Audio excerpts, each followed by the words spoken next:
Hi అండి అందరికీ. Welcome back to our channel నేర్పిస్తున్నా. ఇప్పుడు మనం రవ్వ లడ్డుకి కావాల్సిన పదార్థాలు ఏంటో చూసేద్దాం. ముందుగా కొబ్బరి పొడి తగినంత,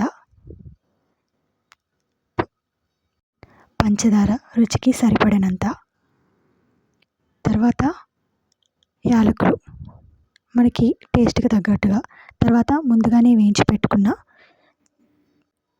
జీడిపప్పు, కిస్మిస్ అండి. ముందుగా స్టవ్ ఆన్ చేసి ప్యాన్ పెట్టుకొని అందులో కొంచెం నెయ్యి వేసుకొని అది కాగేంత వరకు వెయిట్ చేయాలి. తర్వాత 1 కేజీ రవ్వ తీసుకొని బాగా వేయించేయాలండి. సిమ్లో పెట్టి వేయిస్తూనే ఉండాలి. మనం ఎంత బాగా వేయించుతూ ఉంటే రుచి అంత బాగా ఉంటుందండి. కొంచెం మధ్య మధ్యలో నెయ్యి వేస్తూ ఉండాలి, టేస్ట్ ఇంకా బాగుంటుంది. ఇక్కడ కూడా ఆపకుండా తిప్పుతూనే ఉండాలి. ఇందాకలా మీకు చూపించినట్టుగా కొబ్బరి పొడి అండి, దాన్ని కూడా మనం ఇందులో యాడ్ చేసుకోవాలి. టేస్ట్ చాలా బాగుంటుంది. మీరు కూడా ట్రై చేయండి, డెఫినెట్గా చాలా నచ్చుతుంది మీ ఇంట్లో పిల్లలకి కూడా. రవ్వ బాగా వేయించిన తర్వాత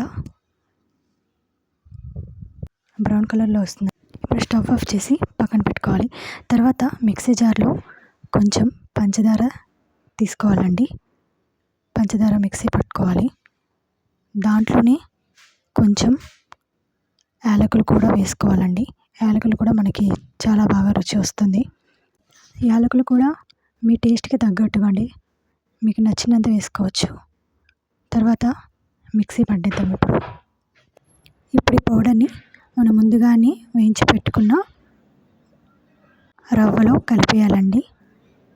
ఇప్పుడు ఇదే రవ్వలో మనం ముందుగానే వేయించి పెట్టుకున్న జీడిపప్పు, కిస్మిస్ని కూడా యాడ్ చేయాలి.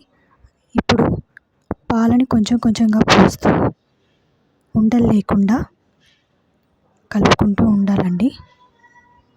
ఇప్పుడు ఈ విధంగా నేను ఈ వీడియోలో చూపిస్తున్న విధంగా లడ్డూలు కట్టుకోవాలండి. అంతే, ఎంతో రుచికరమైన రవ్వ లడ్డు తయారైందండి. మీరు కూడా డెఫినెట్గా ట్రై చేయండి.